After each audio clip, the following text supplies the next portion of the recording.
for being patient. I'm really excited that we have Governor Patrick here today. For those of you from out of the state, just a few basic points. Governor Patrick's our 71st governor here in the Commonwealth of Massachusetts and has been our governor since January of 2007. As a quick show of hands, how many people have joined Endeca since January 2007? Just to give a feel for the governor, okay? So quite a few folks. So you're probably asking, why is he here? It's actually very much, if you think about what Endecan Days is about, why we're all here, which is to bring together the whole Endeca community, to exchange ideas, to foster innovation, right? And all in support of growing Endeca, right? And bringing our innovation to the greater world.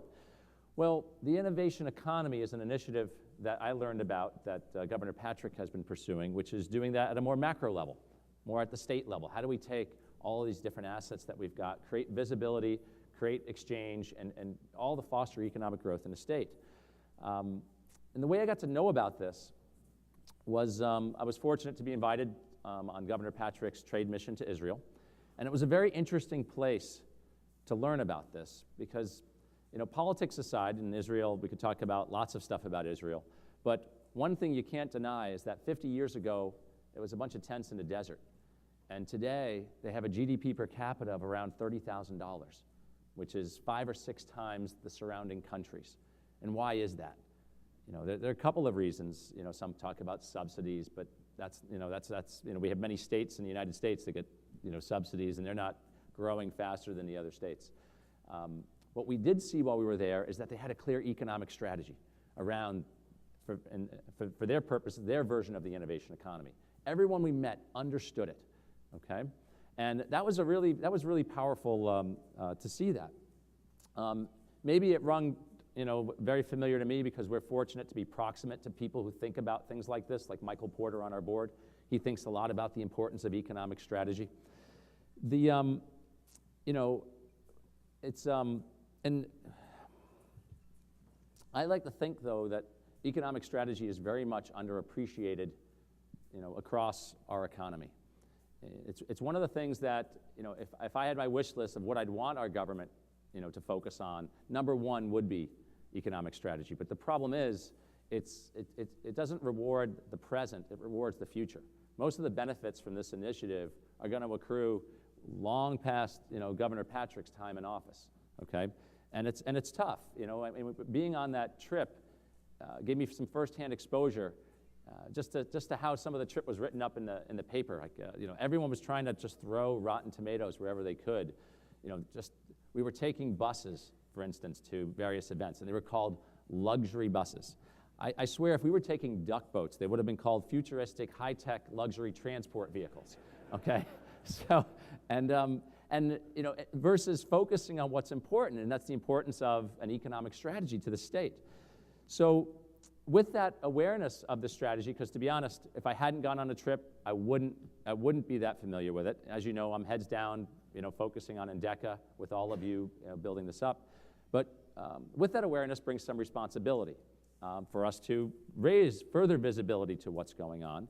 And while we could argue it's self-serving in one sense, we're part of that innovation economy, it's actually just incumbent on all of us to just, you know, make Massachusetts a better place by, you know, aspiring to help, you know, accelerate this vision even further. Fortunately, we happen to be in the right place at the right time to do so. We've talked a lot about the big data economy over the past few days and our role in it and our ability to make a difference in bringing that to fruition. So we all do have a role to play, and without further ado, we'll allow the governor to share some of, you know, his ideas on this innovation economy and why we're important to it, and things that he's doing to make it happen sooner and bigger and better than ever before. So please join me in welcoming the Honorable Deval Patrick, 71st Governor of the Commonwealth. Thank you, Steve. Thank you. Thank you. Thank you very much. Good morning. Good morning. Thank you very much, Steve, for for the warm introduction, for your partnership and your leadership. It's marvelous to see you in a tie. It's very unusual. To Dan, to all of the Endeca family, thank you for having me this morning. To Scott Kirsner, whom we're going to hear from in a minute, a really talented reporter for the Boston Globe, and we're going to do a little conversation in front of everybody and try to act natural, right? Welcome, everyone, and thank you for those from outside of Massachusetts for coming to Massachusetts. Thanks to Endeca for having the event here. Please spend a lot of time and as much money as you possibly can while you are here. It was a pleasure to visit your headquarters just a few weeks ago and to travel, as Steve said, together to Israel on a recent trade mission. I'm looking forward to the conversation that I hope we will have time to have, and I apologize for being late this morning. I do try to make it a point to be on time, unlike what you think is the case with most people in political life, but I just had a personal emergency I had to look to. Obviously, we in the Commonwealth of Massachusetts, really all over the country and all over the world, have been dealing with extraordinarily tough economic and financial times. But we need growth, and we aren't going to get growth by cuts alone. You know that in private industry. We know that in government. And I want to say, when I think about investment, I want to make a point building on something that Steve said in his very generous introduction. This is my first foray into elective office. The second election, which just finished successfully in November. Now go ahead. You make noise. That was good. That was good. But so I've only run 2 times. I've spent most of my life in the private sector, much of that in business. And one of the things I noticed in business is this incredible pressure to manage for the next quarter, to get the short-term results, sometimes sacrificing the long-term interests of the enterprise. And what has worried me for a long time is that behavior is leaking into the way we govern. Here in the Commonwealth and around the country, where we govern for the next election cycle or the next news cycle. And we aren't making the big, hard decisions in our time that we know have to be faced if we're going to leave a better and stronger Commonwealth or country for those who come behind us. And so what we are trying to do differently in my administration is govern for the long term. And that means, as Steve said, that we have to have strategies that are about delivering results that may not inure to my political benefit in the short term, but will leave a better community and a better Commonwealth for those who come behind us. And because we have stuck to that strategy, here in Massachusetts, our economy is expanding at twice the nation's economic growth rate. We're creating jobs faster than 46 other states. Our unemployment rate is well below the national average and going down. CNBC has ranked us the 6th best place in America in which to do business. Our budget has been consistently balanced, responsible, and timely, and we are one of only 4 states in America with a positive fiscal outlook. That progress is not happening by accident. It's because we're making choices about how to win the future, and we have stuck to our strategy. So I want to explain that strategy as a kind of a frame for today's conversation, and then I hope we can get into it. And if you have some good ideas about how to perfect that strategy, let me hear them. Here it is, very simple. Education, innovation, and infrastructure. Education first and foremost because it's our calling card around the world. I've done business all over the world in my professional life, and I can tell you, if you don't know already, that is how we are known. That is what we are best known for, the concentration of colleges and universities of terrific quality, hundreds of them within an hour or 2 drive of Boston. That environment has spawned many of the world's best research institutions, teaching hospitals, and the like. Our workforce is well known as a highly educated, well-prepared workforce, and so we've supported education by investing in the public schools at the highest level in the history of the Commonwealth, even when the bottom was falling out of everything else.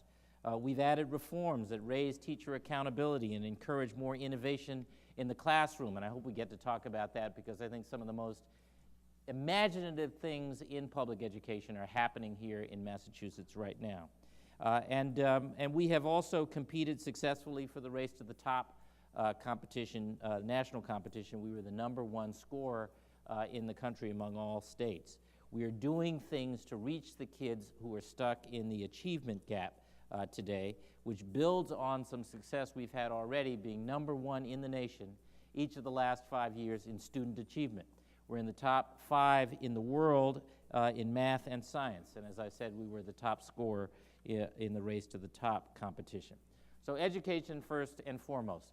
Then innovation. What do we mean by that? Well, our concentration of brain power, research institutions, a very well-developed venture capital community, our well-educated workforce, our tradition of invention that goes back hundreds of years, all of these make us naturally suited to a handful of industries that rely on that concentration or agglomeration of advantages. That is not, as I sometimes hear people say, about picking winners or losers. I hear this critique all the time. You can't be in the business of picking winners or losers. That's not what this is. This is simply about playing to our strengths. It's the same thing that my counterparts in West Virginia or Texas or Iowa do when they promote their local interests and industries in coal or oil or corn. That's what their natural resource is, where our natural resource is brain power. And so we have invested in those industries that depend on that concentration of brain power. That's what our Life Sciences Initiative is about, a 10-year, $1 billion commitment to strengthening this international supercluster and expanding it. We've invested about $200 million of public resources so far. That has leveraged $1 billion nearly in private investment and created thousands of jobs already. Clean energy is another area where good energy policy is also good jobs policy. In the solar sector, for example, we've had a 20-fold increase in solar generation and thousands of new jobs. We will be host to the first offshore wind farm in America with attendant industries and first-mover advantages. Employment in the clean tech sector generally in the last few years has grown some 60% during the worst economy in living memory. And I'm confident that if we get this right, the whole world will be our customer. IT is a growth area too, but it's not yesterday's IT. It's telecommunications. It's developing new software applications for mobile phones and iPhones and iPads and so forth. It's robotics, everything from the creatures that detect and explode roadside bombs to the little things that vacuum your home while you sleep. It's financial services, which is increasingly about IT. And more, it's companies like your own that use big data to tackle big challenges, matching old-fashioned engineering know-how with the skill and dexterity of 21st century computing. Big challenges like healthcare costs, transforming the vast universe of healthcare records into a source of cost solutions, not a burden on caregivers. Big challenges in government, which we've begun to talk about here in state government as well, businesses as well, and in the academy, and science, and medicine, and around climate change. It's an emerging innovation industry that Massachusetts is poised to benefit from and drive in the coming years, and I'm really excited about it and looking forward to what will come of it. So education, innovation, and then infrastructure. Now, infrastructure is the unglamorous work of governing, but it absolutely supports all the rest. And so we've invested record amounts in building a 21st century infrastructure to move goods and services, products, ideas, and investment to every corner of the state, and from every corner of the state out to every corner of the globe. Road, rail, bridge projects, broadband expansion, public and affordable housing, investing again in our public colleges and university campuses. All of this is creating jobs right now, but it's also creating a platform for economic growth out into the future, again, governing for the long term. So that's the strategy: education, innovation, and infrastructure. It's our focus all over the Commonwealth, and it's how I believe we can and will win the future.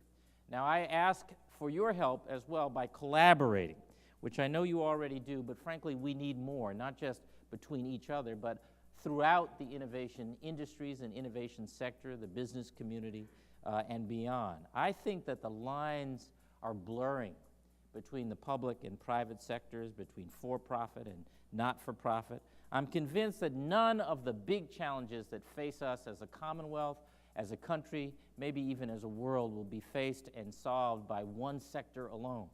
It is going to require a whole new level of interaction, of collaboration. And that is beyond the enablers of collaboration. IT is critical in that respect. Clusters matter. But it's about the attitude that we can benefit from opening ourselves to somebody else's good idea. And that bringing that idea on and finding ways together to work toward real and lasting change and meaningful solutions is the way we're going to build our way forward. And that spirit, I know, exists at Endeca, which is why I wanted to come and be with you this morning and mispronounce the name of the company. I'm glad to be with you all. I look forward to the conversation. Thank you. Yep, let's have a seat. That was perfect. Thanks. Do you care which one? Does it matter which one? As you can all see, Paul Sonderegger has met his match, so in terms of this speaker. Now I'd like to introduce Scott Kirsner. Scott Kirsner is a journalist that's known in Endeca from our earliest days. In fact, Scott was just recounting how he wrote the first article about a company called OptiGrab back in probably very early 2000, is about right. So his work has been published in the Boston Globe, the San Jose Mercury, many other places. He's also found time to write a few books, books very much about the media industry, inventing the movies, the future of web video, most recently a movie about how an author or a content person creates a business out on their own, this fans, friends, and followers, right? As a speaker at many events ranging from the Sundance Film Festival to the Toronto Film Festival, and I've been assured in future introductions, he's going to say he was a speaker at Endecan Days. So he's also an entrepreneur, founding 3 conferences, industry conferences like the Nantucket Conference, Future Forward, and also the Convergence Conference, which focuses on the life sciences industry. So please welcome Scott for a fireside chat with Governor Patrick. So. Thanks, Steve.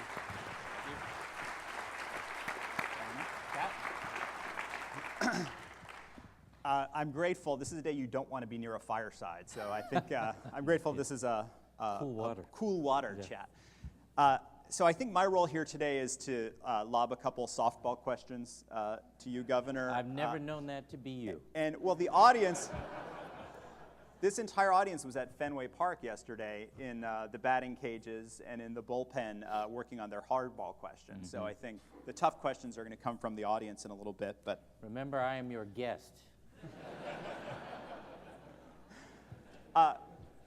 In the vein of softball questions, this is a very techie audience. You know, I'm sure I'm not the only iPad owner in the group, and you know they use lots of technology that you or I can't imagine. But tell us a little bit about like what technologies do you use in the office on Beacon Hill? I mean, do you have a PC on your desk? Do you have a tablet computer? Are you a BlackBerry iPhone person? Just give us a picture of your own personal use of technology. So I thought you were going to chastise me for coming with primitive paper with my remarks this morning. I have 2 BlackBerries, one supplied by the state and one of my own.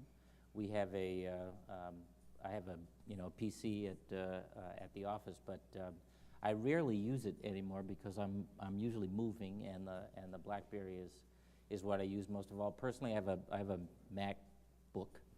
I don't have an iPhone. They're actually quite expensive, and I work for the government. So how much do you make? You know, unfortunately, Apple lent me an iPad last summer for an article that I was working on about reading books. You know, what was it like to read books on an iPad? And my son Our got so... ethics laws prevent my accepting... Well, I did have to send that one back, but my 3-year-old son got so attached to it, all the games and stuff, that my wife informed me we had to buy one. So it was involuntary. To the interest of this audience, is there any, with that PC on your desk, I mean, as governor of Massachusetts, is there any kind of like dashboard or software that you can look at on that PC to say, all right, how much did the transportation agency or the education agency spend on X, Y, or Z? Like, can you get some visibility? Yes, you can, and actually, to that point, we've won awards in this administration with redesign of the state website, because anybody can get most of that information. I will say this, just as, and maybe this is more a reflection of my management style than my techno-savvy. I usually want a conversation with somebody, so I'm using the phone more than the PC, because I want to understand what's behind the numbers. You know, for example, I can see, I can get up on the computer and look at how long it takes to do bridge projects, right? And you know, we've had some chronic issues around here. Those of you who live here will know that we've had a real challenge over the years in terms of how we manage infrastructure projects. That's yeah. Should I was just driving say through big one of dig? those projects on the way over here. But and how long they take and how much more over budget they've been. So when we launched this initiative to really aggressively reinvest in our infrastructure, I wanted to make sure that we were doing it with a level of accountability and efficiency that hadn't been seen before, because the public's confidence has to be won back on that. So we've got an initiative out there you will know about, Scott. Some of the folks here who live in Massachusetts will know about, but our visitors from out of town won't know about, called the Accelerated Bridge Program, which is about fixing up the so-called structurally deficient bridges, of which there is a long list. And we've reduced that by, I forget what it is now, maybe 15, 20% in the last couple of years. But we've been doing it with some very innovative strategies, like the Fast 14. Have you been following this? I haven't. So there are 14 bridges on I-93, which is the north-south artery that goes through Boston, that are being replaced this summer. That project would normally take 5 years. 5 years. It's going to be done in 10 weeks. Because, yeah.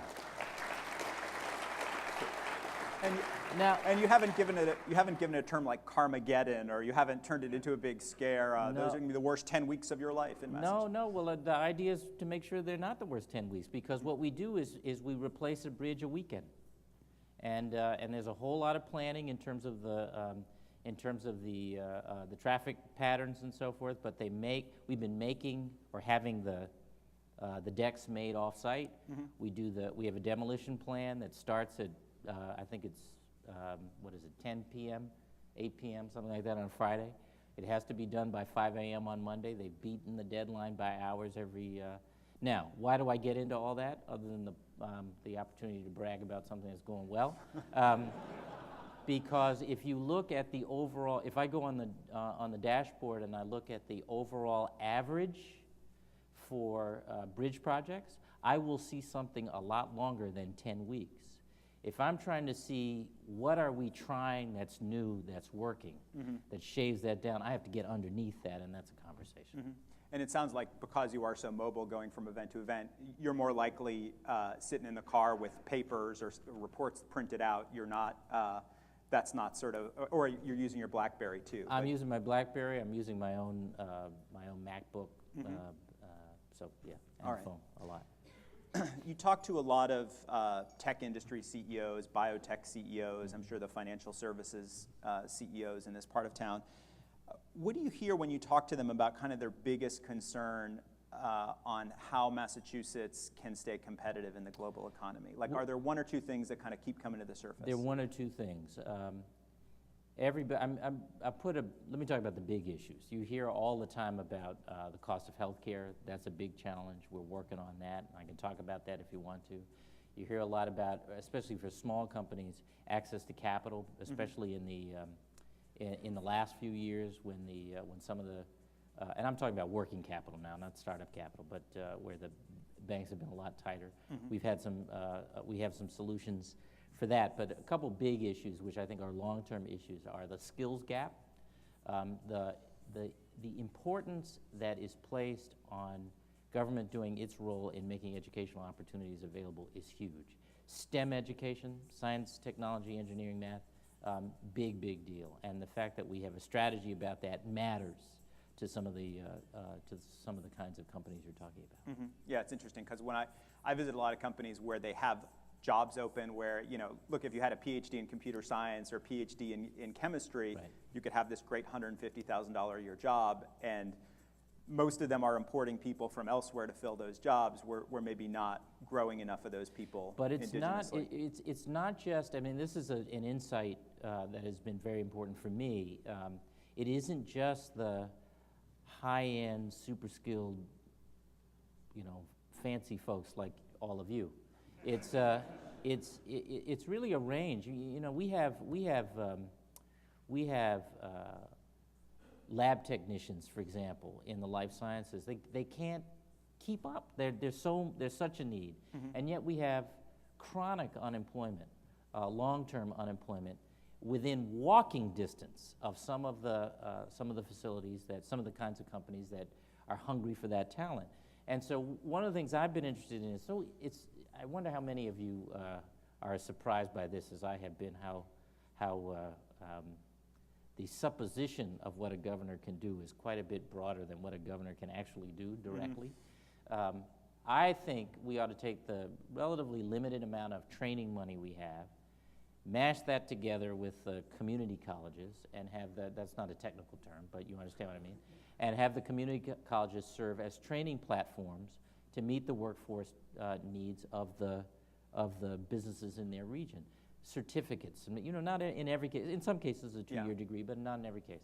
To do that is unbelievably complicated. Yeah. But imagine how transformative it is, and there are models for it, North Carolina being one. Yeah, and not just community colleges, but I even hear, colleges and four-year colleges and universities, there often is this disconnect where the employers are frustrated because the students aren't getting taught the right stuff for those jobs. So they're not talking to each other to say, hey, we need this kind of lab technician who can run, this kind of pharmaceutical screening array or whatever. Well, and I want to acknowledge some of my own, if maybe ambivalence isn't the right word. I'm not one of the people who believes that the only purpose of education is to prepare employees. I think that there are broader purposes for public education, but I think at certain levels there is a real opportunity for education to serve more directly the employment needs of the businesses we're trying to cultivate. You talked a little bit in your remarks about kind of funding specific, that it is part of the role of state government to maybe offer some funding in clean tech or life sciences that's going to help great academic research turn into companies and develop new drugs or develop new wind turbines. So you do believe that there are some places that we can strategically invest as a state? I do. I don't think that state government or any government can substitute for the private sector and shouldn't. Yeah. We can't turn into a substitute for the venture capital community but in the life sciences, for example. Yeah. That initiative is about filling some gaps that the market isn't, the valley of death, which is a term you understand. I think probably everybody here does. That space between the proof of efficacy and the point at which you're so commercial or about to be commercial that the venture capital community is interested in you, and or the infrastructure needs that enable a new lab building to go up because they have some special infrastructure needs that they might not be able to handle on their own. So there hasn't been a lot of state, IT in a way I think we kind of look at as, hey, this is a mature industry. We've got companies like EMC, Akamai, Endeca, that are sizable, 1,000-person companies or 30,000-person companies. There hasn't been a lot of focus on, are there strategic places the state can invest in IT, I don't think. It's not the same. Not everybody has been looking for the same thing. Interestingly, you think that everybody wants a conversation with state government because they want money. Right. Everybody has their standard list of non-negotiable demands, but it's not all money. In the case of the IT, the new IT, the kinds I was describing, Endeca and companies like it, a couple things I have heard about, we hear about constantly. One is the emphasis on STEM education, because again, that's about a long-term preparation of the workforce. And secondly, talking about IT as an innovation industry, despite its reputation as a mature industry. There's all this new stuff happening in IT. I had the same conversation around financial services. They say, could you just mention us every once in a while, because we're really important too. Yeah. So there's a part of the job which is marketing. Part of my job, which is marketing, and I think that's a role I can serve in economic development as well. Scott, sorry to interrupt. Given the time constraints, we have about 10 minutes left, so we might want to turn the Q&A to the audience. Yeah, absolutely. I'm happy to do that. Well, you got the hook, didn't you? The one survey question I wanted to ask was, of this audience, so how many people are originally from Massachusetts versus transplants here? Okay, so 20-ish%. And if you have some questions ready, I'm happy to go to them. I mean, I can go all day with questions. There are some roving microphones. Does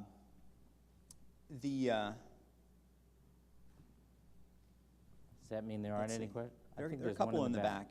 Yeah. In the center section. There's one. Yes. Hi.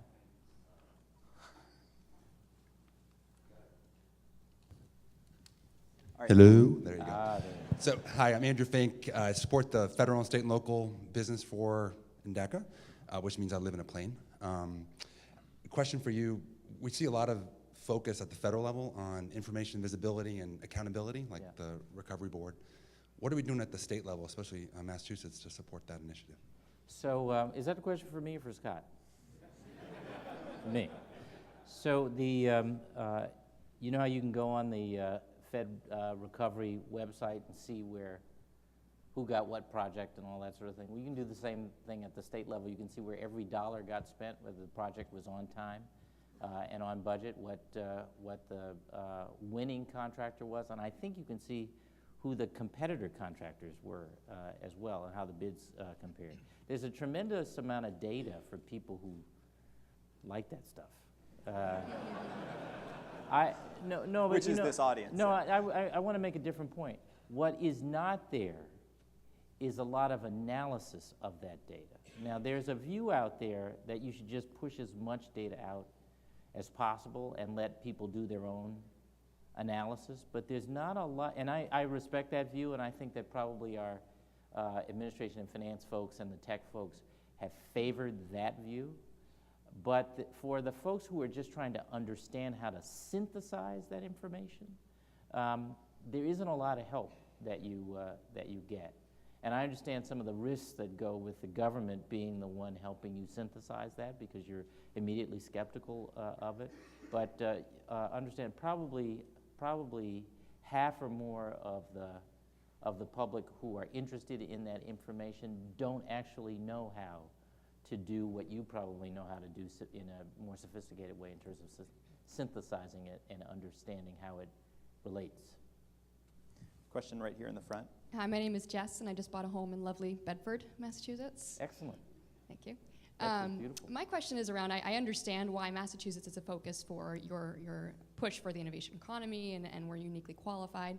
What other states do you think are also qualified, and how are we working with them to promote this across the country? None of them are qualified, or as qualified. No, we compete very directly, depending on the industry in the innovation sector, with California, with North Carolina, with Texas.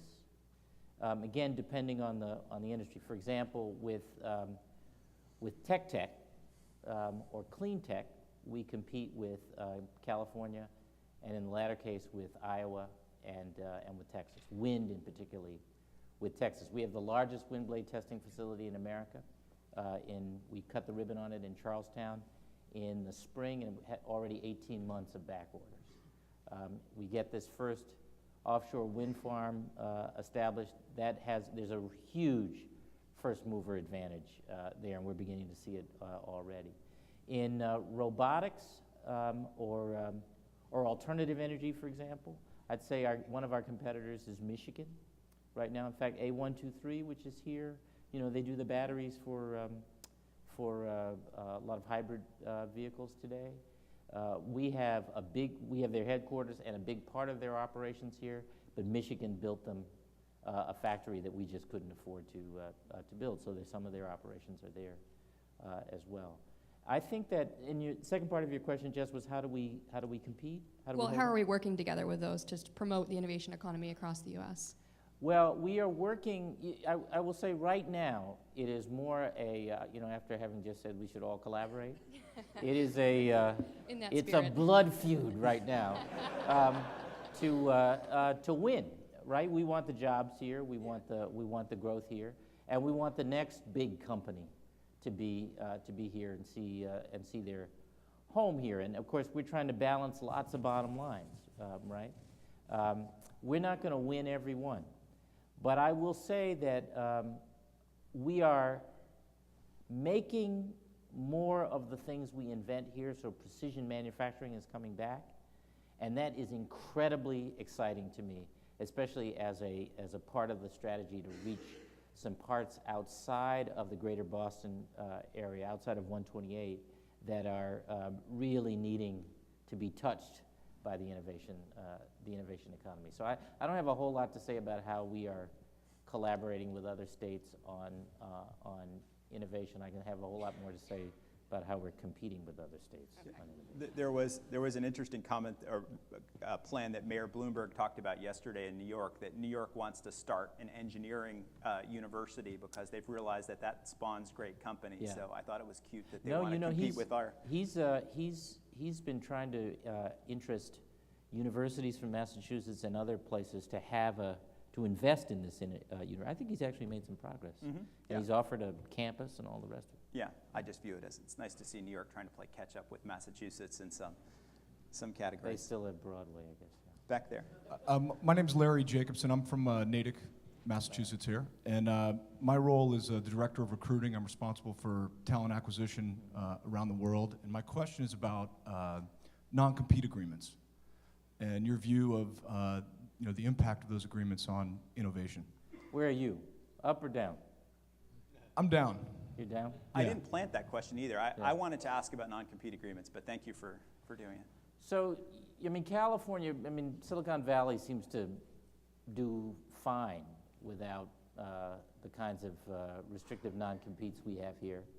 And I've had this conversation with a whole lot of people. There are arguments on both sides of it, but I don't really see why we would want to compromise the ability of somebody to try a competitor idea in the same neighborhood with the company they used to work for. Obviously, again, protecting intellectual property rights. So I'm not as uncomfortable with the idea of making less restrictive our current non-compete rules, but you got to move that in the legislature, right? I think it requires a legislative change.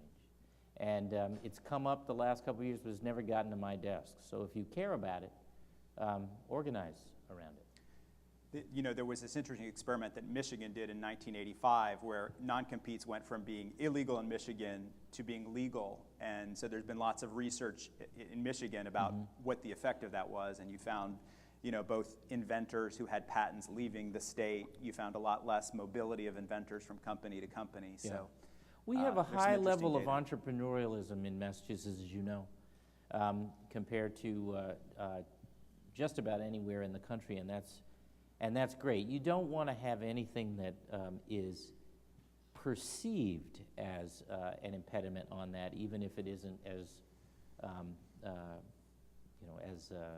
practically an impediment on that. So, anyway. Is there one, I see Steve is lurking over by the side of the stage. So one more question, or Steve, does someone have a microphone? It's a little hard to see. Oh yes, over here on the left side. Hi. Hello. Hi. Governor, thank you first for being here. We really appreciate it. My name is Mickey Heenan. I'm living in London in the United Kingdom, originally from the States in Michigan. My question is, you mentioned before that you are informed in your daily decision making through conversations. Curious if there are any types of subjects or conversations where you find it hard to get the information you need to make the decisions on a daily basis. Sure. And which subjects are those? How much time do you have? I A mean, lot of you know, no, look, seriously. I mean, you must find this in your own world. One of the things one of the curses you live with in any leadership role is having to make a decision with imperfect information. I mean, you hear this from people in business, people in the military, certainly people in government. I try to be clear about what values are informing my decisions, and those so that I incline toward choices that are about opportunity, about fair play, about equality, that are about advancing the strategy that we have. But there are a whole host of things. I mean, you know, I take a risk saying this with Scott here, and I don't mean it to be a dig at the media, but we are a media-driven culture, and the media makes it seem like every issue has sort of breathless quality, and you have to hurry up and make a decision in time for the next media cycle and or news cycle. And that is, I mean, learning to step back from that and do what's wise rather than what is viewed as, you know, timely or instant. And so particularly when it comes to people, which is really what the job is about, is a learned behavior, and I'm trying to get better at it. Can I ask do we have time for one of your questions that you suggested, Steve? Because Steve said he would buy me a coffee after this if I asked. Maybe just briefly, you know, when I talk to startup companies and even mid-sized companies, that they wouldn't say that they look to state government as, hey, we've got some new software, let's go to state government and see if we could sell it to them and if it would be useful. That there tends to be maybe the bias towards, you know, let's buy from IBM or Oracle or Cisco or the big tech companies. Is that something that we ought to try to change, or is that something where, hey, they just want to go with the big players because there's a security of, you know, someone will be there to support it? And so I think that I mean, we've it's so interesting you make this, because this is a sales pitch. This is not a question. I just want to, I want to be absolutely clear. I want to be absolutely clear. I know what this is about. I just want you to know. So we've had a conversation about how I mean, I've been very candid with Steve that I don't yet know the right questions to ask about how to use the ability that Endeca's technology provides to vacuum up all this data and help. But I really wasn't asking an Endeca specific question. No, I was saying, you know, 10 years ago when Endeca was a 50-person company, they probably wouldn't have knocked on. I'm going someplace with this. It takes me a long time to get around to. I'm sorry, I stink at sound bites, but I'm getting there. I think that one of the things you said in your question is a part of how we have to think about the answer, and that is this. If we are going to have the kind of innovation in government that we are encouraging and celebrating in the private sector, we have to raise the risk tolerance, meaning we have to be willing to try some things and fail. Today, if you try something and fail, you get clobbered, right? And somebody stands up and says, off with his head, and by the way, if not off with his head, at least let's throw him out of office when the next election cycle comes around. By the way, that comes back to the media culture we live in. I don't mean to be disrespectful, Scott. This is not a dig. It's just a description of reality. So I think part of no. I try to do that too. So fair enough, I mean, if this is unfair, you should say. But what I'm saying is, we are going to have to learn. We as a society are going to, and I include the media in that. We are going to have to learn that it is okay to try some new things without knowing that we're going to have a success every single time. So, in the context of the question you asked, that means that the folks who do procurement are going to have to say, you know what, we could be a pilot for a brand new idea from some company that isn't a well-known brand. You know, we might not bet the farm on it, but we could be a pilot. We could try this over here, and you know, be very transparent about it. Be transparent about the fact that we're trying something. You got to compete for it and all that stuff. I think if we do it enough and we win a few times, then when it doesn't happen, that we'll be a little more braced, better braced for the hammering that comes when it doesn't work. I don't know. It's a long way around, but All right, well, that's what I think. Thank you for answering Steve's question and all of the audience questions, all of my questions today. I really enjoyed it. Thank you, Scott.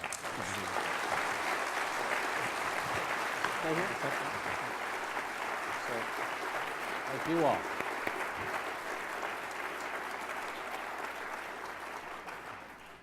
So as part of thanking the governor for taking time here today, and as well as I said before, the responsibility that comes with awareness of what the governor's trying to do, we wanted to give him an Endeca Navigator Award. And so while all of you know what that's about, for the governor and Scott, every year at our user conference, we single out our most innovative customers that have a singular mission on how they provide the best possible experience to their customers.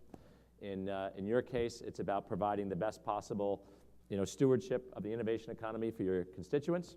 And so for that, we'd like to present you with an Endeca Navigator Award, which is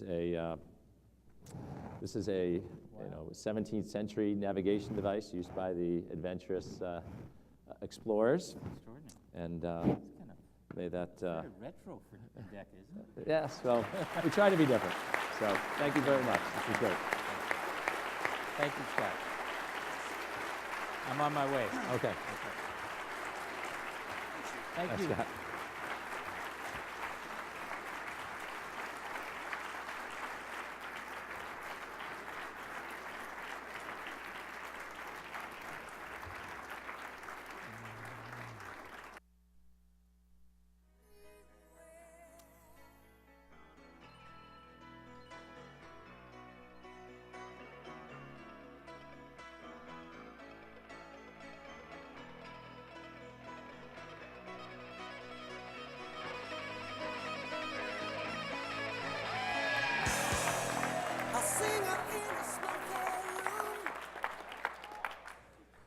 Thank you very much, everyone. So we're going to take a break, and then we will be back at? And so you will find your sessions. That's what's happening next. So thanks very much.